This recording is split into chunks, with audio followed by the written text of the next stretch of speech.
kupitia Al-Khair Online TV. Islami له وأشهد أن لا إله إلا الله وحده لا شريك له وأشهد أن محمدًا عبده ورسوله وصفيه من خلقه وحبيبه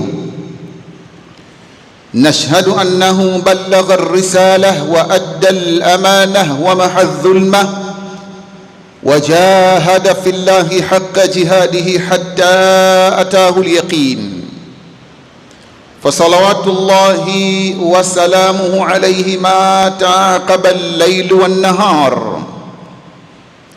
أما بعد، فيا إخوتي الأعزاء، أوصيكم ونفسي المذنبة بتقوى الله، فقد أمرنا الله تعالى بذلك وقال في الذكر الحكيم: يا أيها الذين آمنوا اتقوا الله حق تقاته ولا تموتن إلا وأنتم مسلمون.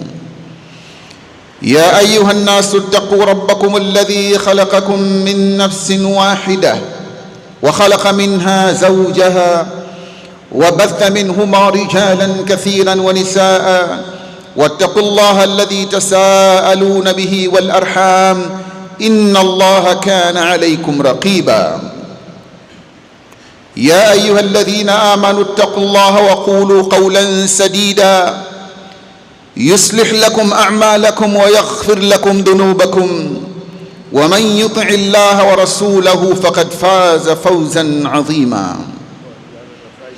جعلني الله وإياكم من الفائزين فوزا عظيما في الدنيا والآخرة. آمين ربي آمين. Ndugu Waislamu, baada ya kumshukuru Mwenyezi Mungu Jalla waala, kumtakia rehma na neema, sala na salamu mtume wa mwisho Nabii Muhammad sallallahu alayhi wasallam, na kuhusieni katika kadhia nzima ya kumcha Mwenyezi Mungu, kama ambavyo nimetangulia kuyusia nafsi yangu juu ya jambo hili adhim. Na tuzingatie kwamba tumo mwisho wa mwezi wa Muharram, mwezi ambao ni mwanzo wa mwaka, mwezi ambao tumeambizana mengi yanayotuhusu umri wetu katika dunia hii na namna gani maisha yanavyokwenda haraka na kubadilika siku, usiku, wiki pamoja na miezi. Khutba yetu ya leo itatutaka na kutukumbusha wajibu tulionao mbele yetu na Mwenyezi Mungu Jalla waala kwa mujibu wa Qur'ani na Sunna. Khutba, unwan khutbatna al-yawm min barakati at-tawbah wal-istighfar fi al-kitabi was-sunnah, baraka zinazopatikana katika mtu anapoleta toba kwa Mwenyezi Mungu kulingana na Qur'ani na kulingana na Sunna. Kwa nini mada iwe hii? Ni kwa sababu ya vile watu walivyoghururika na kubabaika na ulimwengu unavyokwenda. Kila miaka inapokwenda, maasi yanakuwa mengi zaidi, na kila mmoja katika sisi anajiona yeye hayumo katika wale wenye maasi. Maisha yanakuwa magumu, tabu zinakuwa nyingi, na haya ni kuthibitisha Mwenyezi Mungu aliposema: dhahara alfasadu fil barri wal bahri bima kasabat aidi nnas. Ufisadi na matatizo ulimwenguni yanaenea kwa sababu ya maasi wanaofanya wanadamu. Mwenyezi Mungu anafanya hivi maisha kuwa magumu, liudhikahum ba'd alladhi amilu, ili waonjwe kwa yale ambayo baadhi wanayofanya. Tauba, ndugu zangu, ni jambo ambalo Mwenyezi Mungu Jalla waala ametuhusia na akaturahibisha na akatupendezeshia sana dini ya Qur'ani, mpaka akatuita sa, enyi waumini, watubu ila Allahi jami'an ayyuhal mu'minun, enyi waumini tubuni kwa Mwenyezi Mungu nyote. Toba Mwenyezi Mungu kaielekeza kwa waumini zaidi, kwa sababu waumini ndio wale ambao kwamba wanaona kuna maasi na wakayaacha. Waumini ndio wenye kukosea, wacha Mungu ndio wenye kukosea. Mwenyezi Mungu toba ameielekeza kwa wacha Mungu, walladhina ittaqaw idha massahum ta'ifun min ash-shaytan tadhakkaru, na wale wamcha Mungu wanajitahidi na swali, anafunga, anaepuka maasi, lakini bado kuna nyakati anatumbukia kwa kutaka au kwa kukusudia, kwa bahati mbaya anajikutekesha zama, mara kazini, mara kadhulumu, mara kaiba, mara kagombana na huyu, mara kamdhulumu huyu. Hivyo ndivyo maisha yalivyo, na kwa sababu wala sio nyingine. Na toba katika Qur'ani Mwenyezi Mungu ameitaja mara nyingi sana, takriban katika Qur'ani katika aya 86, zaidi ya 86 kataja toba toba toba toba toba toba. Akaitaja aya mara 94 toba, mara 93 toba toba toba. Na istighfar nayo Mwenyezi Mungu katika Qur'ani ameitaja takriban mara 45 toba toba toba, katika aya zaidi ya 40 toba toba toba. Si jambo dogo, jambo ambalo Mwenyezi Mungu kila mara analirudia kwa waja wake, kila mara analirudia kwa waja wake. Sio jambo dogo, ni jambo kubwa. Lakini jambo la kusikitisha ni kwamba watu wengi tunadhania kwamba kule kufanya toba kuataka mtu mmoja, mtu fulani hivi aloua mtu ambaye sijui kafanya jambo gani kubwa ndo alete toba. Hapana, kiongozi aliyekuwa kaleta toba kuliko wote ni Mtume Muhammad sallallahu alaihi wasallam. Sasa muangalie mtume na wewe, nani mwenye kutakiwa kuleta toba zaidi? Mtume akileta toba kwa siku katika hadithi sahihi mara 70, katika hadithi nyingine zaidi ya mara 70. Abdullah bin Umar Allahu anhu, Abdullah anahadithia, anasema kwamba yani tulikuwa sisi tunahesabu toba za mtume katika kikao kimoja zaidi ya mara 100. Yani mathalan tumekaa tuna darasa tunasoma, basi mtume ataleta astaghfirullah wa atubu ilayhi, mara dakika 10 astaghfirullah wa atubu ilayhi, zaidi ya mara 100 katika kikao kimoja. Rudi kwangu mimi na wewe, hata mara 10 nafanya hivi? Hatufanyi. Kwa hiyo tukasema khutba yetu hii tuangalie na kuangazia faida na baraka za toba. Angalau tukizijua tutashawishika na kufuata maneno ya Mwenyezi Mungu, tulete toba. Ziko 10 inshallah kama muda utaruhusu. Faida ya kwanza ya toba kwa mujibu wa Qur'an na Sunna ni kwamba unapoleta toba unapata mapenzi ya Mwenyezi Mungu. Watu wanadhania mapenzi ya Mwenyezi Mungu yamo katika kukata kanzu fupi tu, yamo katika kumsalia mtume tu, yamo katika kusema maulidi tu, yamo katika kuwa wake wengi tu, yamo katika kufanya kitu kadha. Hapana, mapenzi ya Mwenyezi Mungu yapo kwa wenye kuleta toba. Mwenyezi Mungu anasema katika surati al-Baqara aya ya 222, inna Allaha yuhibbu tawwabina, Mwenyezi Mungu yawapenda wenye kuleta toba. Astaghfirullah wa atubu ilayhi. Khalas, hii ya kwanza, kwamba unapoleta toba unapata mapenzi ya Mwenyezi Mungu. Pili, husulul maghfira min Allah azza wa jalla, kwa kuwa kila mwanadamu hakutimia, hakuna mkamilifu mwanadamu. Mimi ninakosa, wewe unakosa, yule anakosa, baba anakosa, mama anakosa, mtoto anakosa. Tunachotofautiana ni aina za ukosaji tu. Bosi anakosa na mfanyakazi anakosa, waziri anakosa na mauzuru anakosa. Tunatofautiana aina za ukosaji na wakati wa ukosaji na amount ya ukosaji. Waziri akikosa anapiga milioni 200 au 300. Mtu wa kawaida akikosa anatumiwa salio 2000. Kwa bahati mbaya kakosea mtu, anasema imetoka hiyo, anasema simu, kesha kosea. Kwa hiyo mwingine anakosa kwa kuzini, mwingine kwa kudhulumu, mwingine kwa kuiba. Almuhimu ni kwamba sote sisi ni wakosaji, tunatofautiana aina za ukosaji. Mwenyezi Mungu anatuambia kwamba utapofanya kosa rudi kwangu, wa inni laghaffarun liman taba, wa inni laghaffarun liman taba wa amana wa amila salihan thumma ihtada, na mimi kwa hakika nipo tayari kumsamehe yote yule ambaye kwamba ataleta toba kwangu mimi. Mwenyezi Mungu Subhanahu wa Ta'ala anajisifu katika Taha aya ya 82 kwamba yeye Mwenyezi Mungu anafuta dhambi zake kwa kila aliyeleta toba. Na Mwenyezi Mungu Subhanahu wa Ta'ala, wa ajabu Mungu wetu, katika kukubali toba alikubali mpaka toba za waliokuwa wakiabudu masanamu. Rudi katika suratul Baqara, alladhina ittakhadhu al-ijla, rudi kule, waliabudu mpaka masanamu watu, lakini walipoleta toba Allah akakubalia. Sikwambii wewe una vijidhambi vyako Kama hujaitambua toba, utakuwa umekula hasara. Hii ni faida ya pili, baraka ya pili. Wa min barakati tauba, na katika baraka za toba, alfalahu fi dunya wal akhirah, ni mtu kufanikiwa duniani na akhera.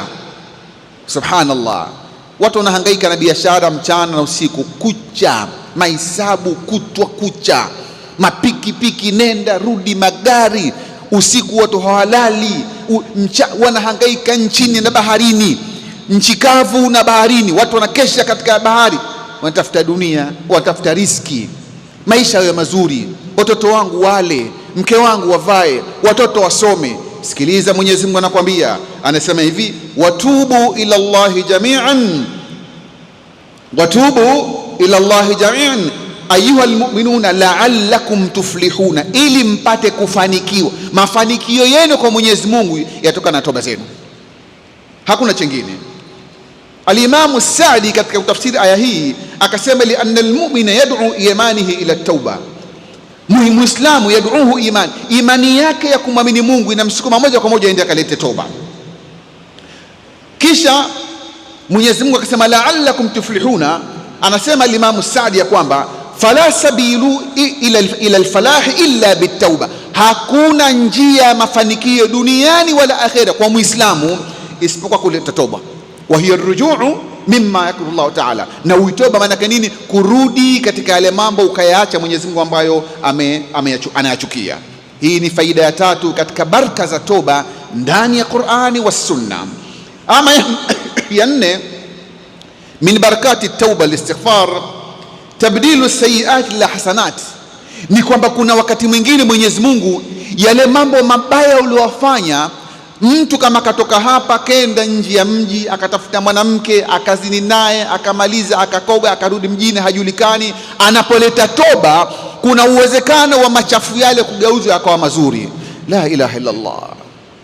Hakuna hata mtu, hata benki hakuna unabadilisha namna hii, yani mabaya yawe mazuri. Mwenyezi Mungu anasema illa man taba wa amana wa amila salihan faulaika yubaddilu Allahu sayiatihim hasanat wa kana Allahu ghafuran rahima, ila walotubu kweli kweli hasa hao Mwenyezi Mungu hubadilisha mabaya akawa mema. Ndio maana kuna hadithi siku ya Kiyama, anasema Mtume katika hadithi ya sahihi kwamba kuna watu wataingizwa peponi, wakifika peponi wataonesha mabaya yao na mema yao, alafu mtu atauliza, ya Allah, mbona mimi fulani nilimtilia fitna sio ni mabaya yangu? Mbona mimi fulani nilimdhulumu sio ni mabaya yangu? Mbona kuna mambo fulani si mabaya? Anaambiwa kwamba yale mabaya ulipoleta toba ndio yamebadilishwa, ndio haya mema unayoona. Yubaddilu Allahu sayyiati hasanat, Mwenyezi Mungu badilisha mabaya yanakuwa mema. Hii ni faida ya nne katika baraka za toba na al-istighfar, na hadithi hii ni sahihi ya Imam Muslim ya kwamba kuna watu siku ya Kiyama watashangaa, Mwenyezi Mungu, mimi nilikuwa na mambo machafu mengi siyaoni katika mizani yangu mabaya. Anaambiwa la, ulileta toba, yamebadilishwa. Sasa hizi thawabu unaziona hapa ndio yale mabaya ambayo ulikuwa ukiyafanya duniani. Toba ya kweli.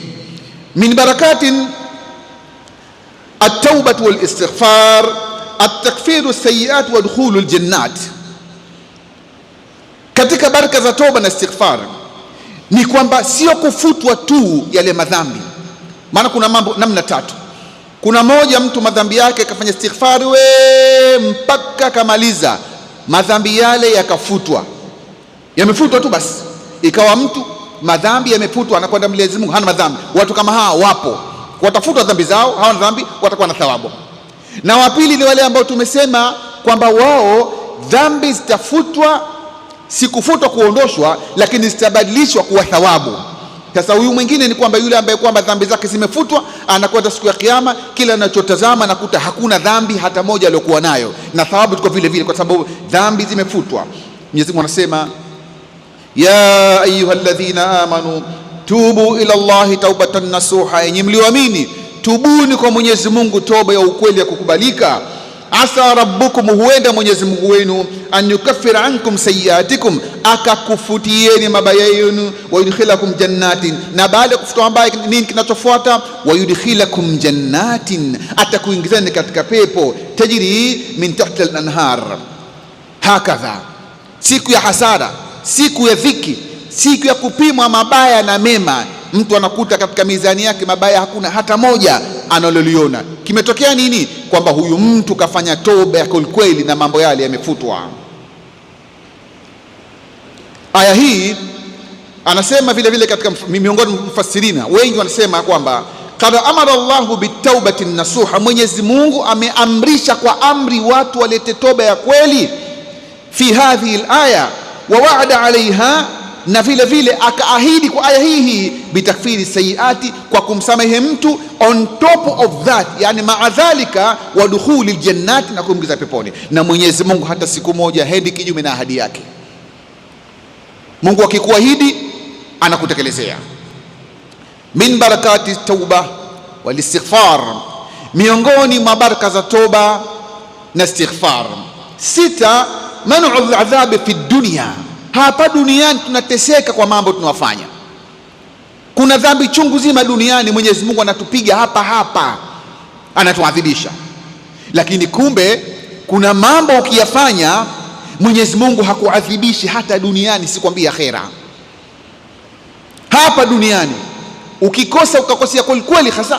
Lakini mambo mawili Mwenyezi Mungu kasai katika Qur'an aliposema, wama kana Allahu liyu'adhibahum wa anta fihim, wama kana Allahu liyu'adhibahum wa anta ay Muhammad sallallahu alayhi wasallam fihim wa anta fihim, wama kana Allahu mu'adhibahum wa hum yastaghfirun. Allahu akbar, Allahu akbar. Mwenyezi Mungu anatupa amani mbili, anatupa hakika mbili ya kwamba sikuadhibuni hata siku moja ikiwa kuna mambo mawili. Jambo la kwanza, Mtume Muhammad sallallahu alaihi wasallam ala nabii, Mwenyezi Mungu anakataa wama kana Allahu muadhibahum, hayo Mwenyezi Mungu hatamwadhibisha, atakuadhibisheni wakati mtume yuko pamoja na nyinyi. Hili la kwanza. La pili, Mwenyezi Mungu hatakuadhibisheni ikiwa mnaleta istighfar na toba hata siku moja. Maneno haya ameyanukuu Abdullah ibn Abbas kama alivyoyataja al-Imam at-Tabari katika tafsiri yake. Na miongoni mwa baraka za toba na istighfar, al-imdadu bil amwali wal banin wa inzalul ghaithi, ni kuzidishiwa mali na watoto na kuletiwa mvua. Na haya ndio mambo ambayo yanatuhangaisha. Mali, mtu kila akiamka asubuhi anapiga hesabu ya mali, mpaka yule mshairi mmoja akasema, ya nafsu mali walil amwali atrukuha khalfi wa akhruju min dunyaya uryana likulli yawmin lana maytun nushayyi'uhu nuhyi bimisra'ihi athara mautana. Ya nafsi mali walil amwali atrukuha khalfi wa akhruju min dunyaya uryana. Nafsi yangu mbona umekuwa tuma china mali? Kila ukiamka asubuhi unahangaika, unatafuta upate na ube wenyewe la tubali amina alhalal amina alharam, ujali wewe kama hii ni halali yangu au hii ni haramu yangu, mradi wewe upate tu. Hii ndio, hii sio kwangu, ndio hii halali nitachukua, hii haramu kwangu halali. Yani wewe upate tu, muhimu watoto wako wale na wewe upate mali. Sasa hili jambo la hatari mno, Kumbe Mwenyezi Mungu Jalla waala ametuahidi katika Qur'ani kwamba mkileta istighfari nitakuleteni mali na mtaacha wasiwasi na mashaka kwenda kutumia matatizo ya duniani. Leo msikitini, kila msikiti kuna madawa ya kuongeza nguvu za kiume, madawa ya kuongeza nguvu za kiume ili mtu apate mtoto, mtu apate kadha, mtu apate kadha, mtu apate kadha, mtu apate kadha. Kumbe Mwenyezi Mungu kashasema zamani kwa kutumia ulimi Nabii Nuh aliposema, kwa kutumia ulimi Nabii Nuh akasema, faqultu astaghfiru rabbakum, nikawaambia mtakeni msamaha Mwenyezi Mungu wenu, innahu kana ghaffara, Mwenyezi Mungu ni msamehevu, yursili samaa alaikum midrara, atakuleteni mvua, wa yumdidkum, na atakukujulieni na kupeni kwa wingi, bi amwali, mali. Taka utajiri, leta istighfar kwa wingi. wabanina, na watoto. Wataka watoto, leta istighfar kwa wingi. Wa jannatin wa yaj'al lakum jannatin wa yaj'al lakum anhara. Maneno haya Ibn Abbas anasherehesha, anasema kwamba idha tubtum ila Allah wastaghfartumuhu wa ata'tumuhu, mtapomtii Mwenyezi Mungu mkaleta istighfar kwa wingi, basi hapo Mwenyezi Mungu atakupeni hayo mambo ameyataja, kwa sababu Mwenyezi Mungu kayasema hivyo. Bal kuna kipindi kulikuwa na ukame wakati wa utawala wa Saidina Umar radhiallahu anhu. Saidina Umar radhiallahu anhu akatoka na watu wake wakenda kusali sala ya mvua nje ya mji.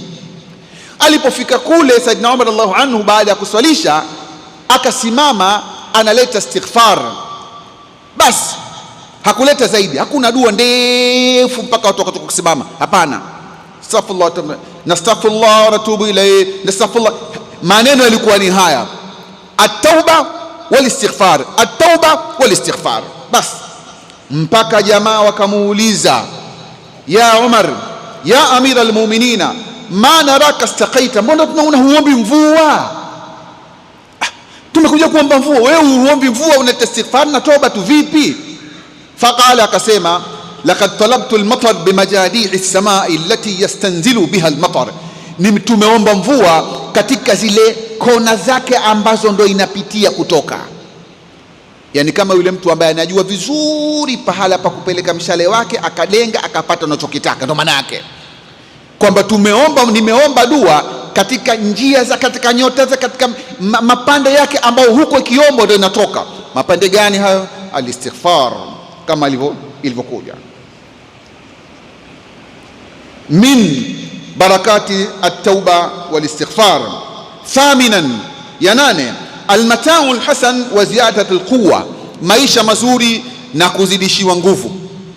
Tumesema kwa kifupi hapa tulipopita, watu wanapata tabu sana na alkasusi, wanapata tabu sana sijui na madawa gani, sijui madawa, kila jina madawa yamepewa, wanatafuta aqwa, nini, nguvu. Nguvu zipo vile vile katika istighfar. Aya tumesoma, wa anistaghfiru rabbakum thumma tubu ilayhi yumatti'u, mtakeni msamaha kwa Mwenyezi Mungu wenu na leteni toba. Yumatti'ukum mataan hasana, atakupeni maisha mazuri, ila ajal musamma, kwa muda maalum mtakaofika. Akasema katika nyingine, wayazidukum quwwatan ila quwwatikum, na atakuzidishieni nguvu juu ya nguvu zenu mliokuwa nazo. Na hizi nguvu ni quwwatul jismi, ni nguvu za kiwiliwili, quwwatul iman, nguvu za kiimani, na quwwatul jaish, nguvu za kijeshi. Majeshi wakaenda vitani wakazidisha istighfar, basi naam, watashinda, kwa sababu Mwenyezi Mungu amesema nitakuzidishieni nguvu. 9, tumalize, wa min barakati at-tauba wal istighfar man khutima lahu bil istighfar dakhala al janna. Katika maajabu na baraka za istighfar, ndugu zangu, ni kwamba ikiwa mtu kama hivi leo akashituka, ala, kumbe Mwenyezi Mungu alipotuambia tulete toba ndo faida zake hizi, basi akakaa pala astaghfirullah tu billahi, akaleta istighfar kwa wingi, basi naam, siku ile akifa anaingia peponi. Mtume amesema katika hadithi ya Shaddad ibn Aus radhiallahu anhu kwamba sayyidul istighfar, kuna dua maalumu Mtume alivyokuwa anaipenda mpaka kaita bwana wa istighfar. Inshallah dua hii tutakuja kuizungumzia khutba yake kamil hapa kwa kifupi, kwa sababu ni dua kubwa sana. Sayyidul istighfar ni mtu kusema Allahumma anta rabbi la ilaha illa anta khalaqtani wa ana abduka wa ana ala ahdika wa wa'dika mastata'tu a'udhu bika min sharri ma sana'tu abu'u laka bi ni'matika alayya wa abu'u laka bi dhanbi faghfir li fa innahu la yaghfiru dhunuba illa anta.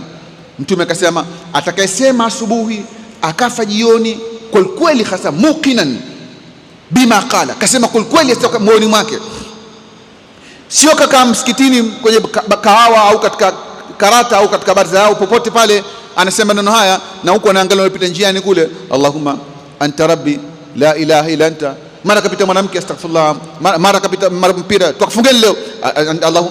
Hii ni maneno ndo kama kasuku. Mtume sasa mkasema man qalaha, atakasema neno haya muqinan kweli hasa ndani ya moyo wake, basi famata fi yaumihi min yaumihi, akafa siku yake hiyo, kabla an yumsi, kabla haijamaliza siku ile, fahuwa min ahli aljanna. Allahu akbar, Allahu akbar, huyo ni katika watu wa peponi.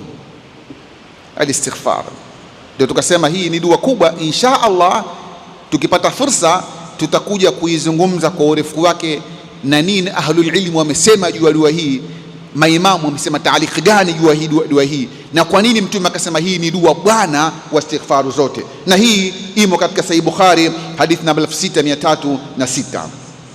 Ashiran, katika faida za tauba na istighfar ya 10, anna ubudiyati tauba, huyu kuleta toba, mtu akikake akisema astaghfirullah tubu ilayhi, kwa mfano kama huu, basi hii ni ibada, ni ibada tukufu iliyokamilika, ni ibada ambayo kwamba Mwenyezi Mungu anapenda.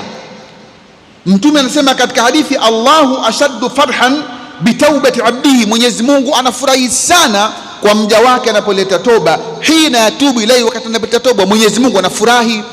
Ibada ziko nyingi, ibada ziko nyingi, kuna sala, kuna zaka, kuna hija, kuna sijui kitu gani, kuna ibada nyingi, lakini mtume akasema Mwenyezi Mungu, Allahu ashaddu farhan bitaubati abdihi hina yatubu ilayhi, Mwenyezi Mungu anapenda toba ya mmoja wenu pale ambapo anatubu kwake Mwenyezi Mungu. Hizi ndugu zangu ni baraka 10 na faida ambazo zote zimo ndani ya Qur'ani na Sunna. Hakuna khurafati, hakuna maneno ya ajabu ajabu.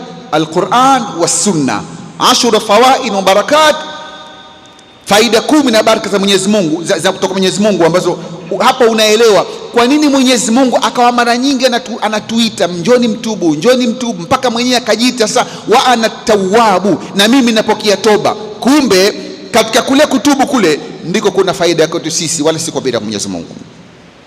Ayu al-ikhwatu al-a'izza, wallahu tabarak ta'ala yaqul وبقوله المعتدون وإذا قرأ القرآن فاستمعوا له وأنصتوا لعلكم ترحمون. وقال عز من قائل عليم فإذا قرأت القرآن فاستعذ بالله من الشيطان الرجيم. أعوذ بالله من الشيطان الرجيم. بسم الله الرحمن الرحيم.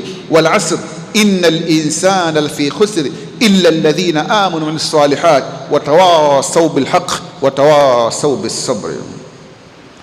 بارك الله لي ولكم بالقرآن العظيم ونفعني وإياكم به من الآيات والذكر الحكيم. أقول قولي هذا وأستغفر الله العظيم لي ولكم ولسائر المسلمين والمسلمات من كل ذنب فاستغفروه فيا فوز المستغفرين ويا نجاة التائبين.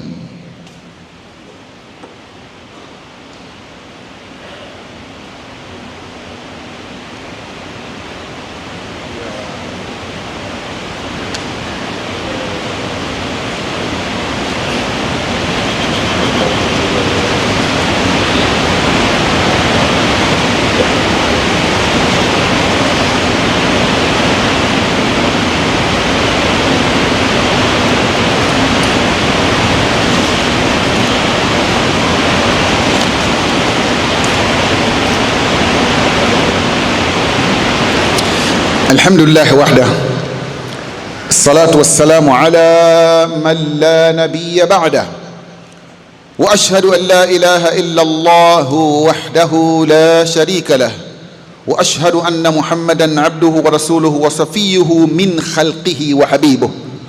اللهم صل وسلم على هذا النبي الكريم والرسول العظيم عبدك سيدنا محمد وآله وصحبه أجمعين. وبعد، فيا إخوة الأعزاء usikum wa nafsi almudhniba bitaqwa Allah fattaquhu. Ndugu Waislamu, tumalize khutba yetu ya pili kwa nukta 2 tu. Nukta ya kwanza ni tafakkur kwa kila mmoja wetu, na nukta ya pili ni khabar kwa kila mmoja wetu. Atafakkur ni kwamba imekuja katika hadithi sahihi kabisa kwamba kuna mwanamke mmoja alimfunga paka ndani. Mwanamke mwenye dini yake, ana dini yake, lakini hajafahamu, kamfunga paka ndani, hampi chakula wala maji mpaka ule paka kafa.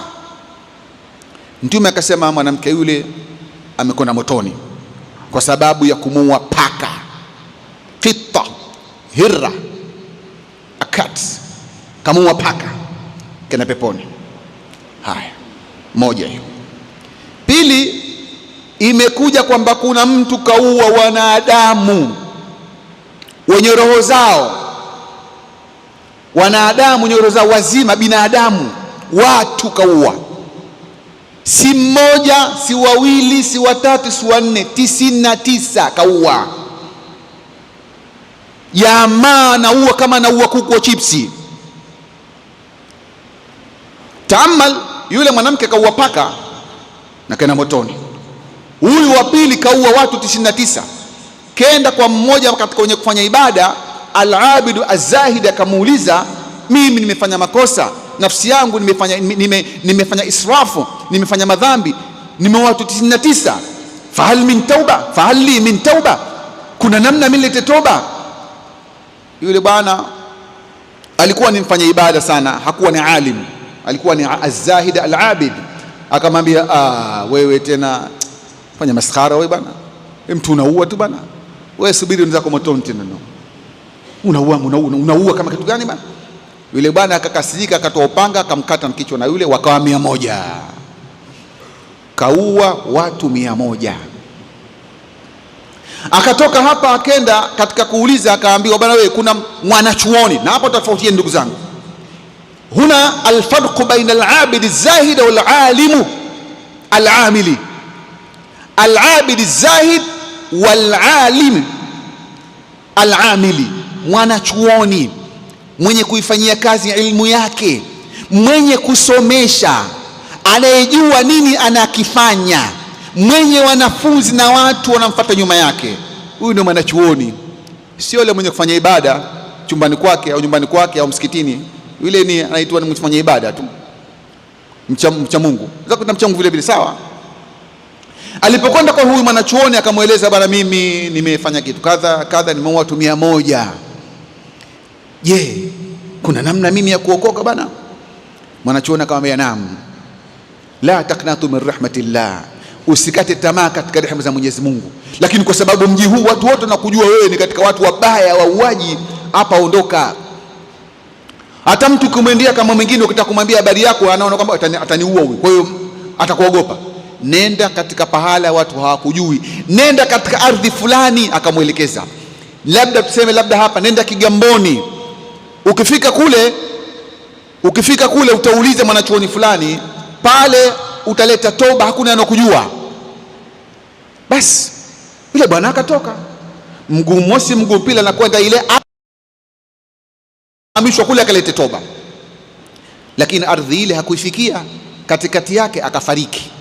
Hadithi ya Mtume, si maneno ya kutungwa haya, ni hadithi ambayo ni sahihi kabisa. Alipokuwa njiani, Mwenyezi Mungu Jalla waala akampelekea mauti, yule bwana akafariki. Alipofariki yule bwana, malaika wakahitilafiana, na hii ni hadithi muttafaqun alayhi. Imam Bukhari namba 3470 na Imam Muslim na 2766. Na ile mwanamke yule aliyoingia motoni kwa sababu ya paka, vile vile muttafaqun alayhi. Imam Bukhari 3318 na Muslim 2242. Ndio nilivyosema kwamba min alkitabi was sunna. Basi alivyoanguka chini, malaika wale kukhitilafiana, huyu bwana kaanguka katikati.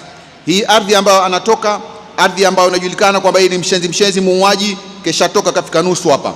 Ardhi ya toba ambayo anakwenda, anajaribu kufika huko, hajafika bado, katikati kaanguka. Malaika wale wakapima, sasa huyu apeleke wapi? Katika watu wa kheri, watu wa shari. Maana mtu anapofariki, kila mmoja katika sisi anapofariki, kuna kuwa na namna ya kutolewa roho. Mwenyezi Mungu anasema, wanaziati gharqa wanashta, wanaziati ay almukhrijati, wanotoa roho za watu wabaya. Wanaziati almukhrijati alarwah lilusati, wanashitati, wanatoa roho za watu wema. Kwa hiyo malaika tofauti wapo, wakashindana.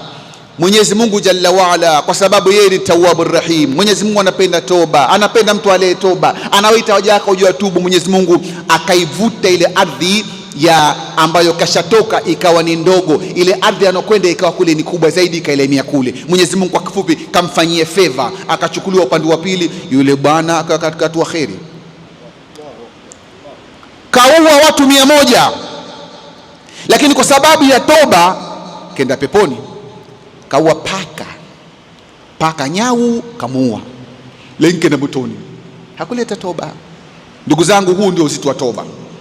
Nimalize kwa kisa cha mcha Mungu Ibrahim ibn Adham, ili kila mmoja aondoke hapa na mazingatio katika kisa hichi haraka. Mtu mmoja alikwenda kwa Ibrahim ibn Adham, na yeye ni katika matabiina, watu wakubwa.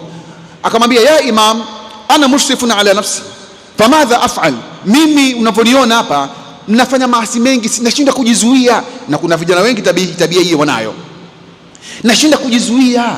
Maana nikikaa chumbani mara nafungua picha za uchi, maana nikimwona mwanamke mara namtaka, mara na shekhe nisaidie, nashinda kujizuia. Akamwambia sawa, nitakupa mambo 5 na atu yakamate, ukiweza kufanya hayo basi wewe utakuwa katika mambo umefanikiwa. Akamwambia, idha aradta an ta'si Allah ta'ala fala takun min rizqi, ukitaka kumwasi Mungu siku hiyo basi usile chochote katika riziki yake Mungu, tafuta riziki nyingine ule, usile riziki ya Mungu. Yule bwana akaona nitapata wapi riziki nyingine?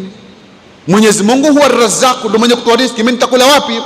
Akamwambia siwezi. Famin aina akul wa kullu al-ardhi min rizqi, nitakula wapi na ardhi yote kama Mwenyezi Mungu? Akamwambia Sheikh, mimi hiyo siwezi, lete ya pili labda nitaiweza. Idha aradta an ta'siyahu, ukitaka kumwasi Mungu, fala taskun shay'an min biladihi, basi usikae katika mji wake, katika ardhi, wala utoka nenda pahala ambapo sio kwake, ukajificha ufanye mambo yako. Akamwambia, ya Imam, kaifa hadha ya hadha, al-ardhu was-samaa, yote ni ya Mwenyezi Mungu, nitakwenda kaa wapi ni muasi Mungu ambao si pahala pake? Siwezi kabisa kufanya hivyo. Akamwambia, lete la tatu, idha aradta an ta'siyahu, ukitaka kumwasi Mwenyezi Mungu na huku unakula riziki yake na unakaa katika ardhi yake, fandhur mawdi'an la yaraka fi, basi tafuta sehemu ambapo hakuoni. Wewe jamaa hodari kweli, unajua Mungu anakuona, unakula riziki yake, umekaa katika ardhi yake na unamuasi. Usifanye hivyo, tafuta pahala ambapo Mungu hakuoni. Sema, ya Imam, kaifa ya hadha, nitakwenda wapi? Mwenyezi Mungu as-Sami'ul Basir, Mwenyezi Mungu anaona kila pahala, anasikia kila kitu. Nitakwenda wapi ambapo Mungu hanioni? Siwezi kwenda pahala ambapo Mungu hanioni nikamuasi. Jambo la 4 akamwambia, idha jaaka malakul mauti liyaqbidh ruhaka, atapokuja mtu wa roho kutakuchukua roho yako, faqul lahu, mwambie rafiki yangu we, akhirni hatta atubu taubatan nasuha, give me some time, niache kidogo, nataka kuleta toba. Anamwambia, kama unataka kumwasi Mungu, basi wakija malaika unatoa roho, waambie hebu nipeni, niachieni kidogo, njoni jioni, nanyi mmezidi, njoni jioni, njoni labda magharibi, njoni kidogo, saa hizi ukaanza kuleta toba. Waambie hivyo. Wakasema, lo, shekhe, namna gani bana? Mauti yakija inakuja baghtatan la yakdimuna, mauti yanakuja na katika nukta maalum, haichelewi wala haizidi. Vipi nikamwambia ameondoke? Siwezi kufanya hivyo ya Imam. Akamwambia, basi wewe mambo yote huyawezi kwa Mungu, na mwasi vipi? La mwisho niambie, kama labda utaliweza, niambie. Akamwambia, basi ikiwa utafanya yote hayo, utakula riziki yake, utakaa pahala pake, atakuona na basi la mwisho, idha jaatka zabaniyatu yawm alqiyama, watapokuja wale zabania, walinzi, askari wa motoni siku ya kiyama kuja kukuchukua, fala tadhhab ma'hum, usikubali kwenda nao.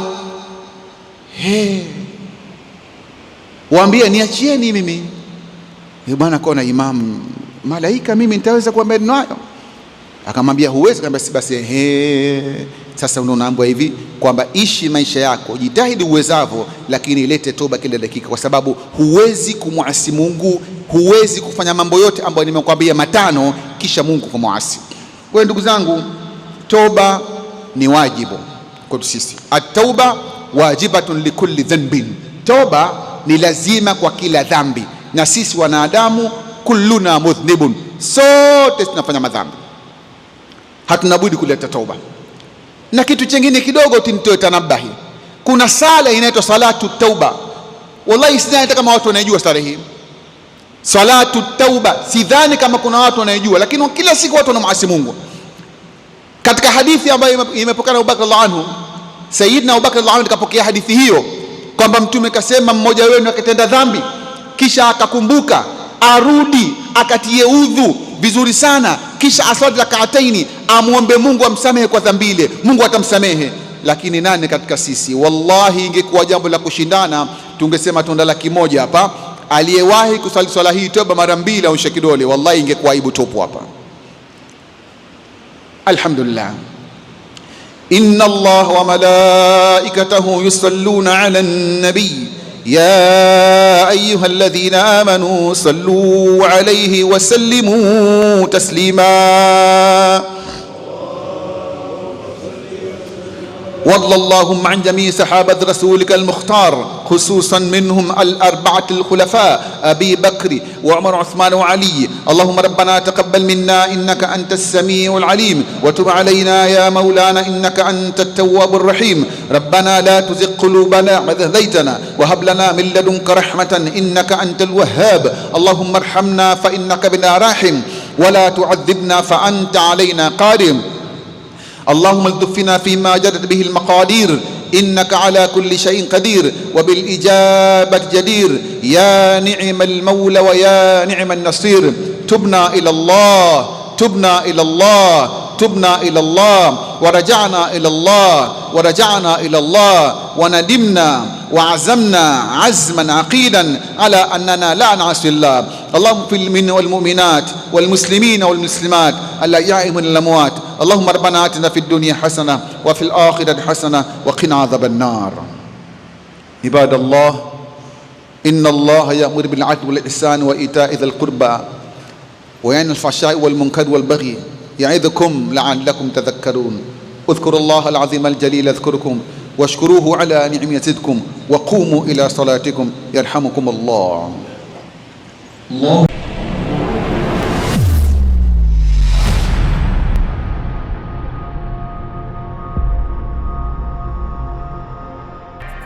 Unaangalia Al Khair Online TV.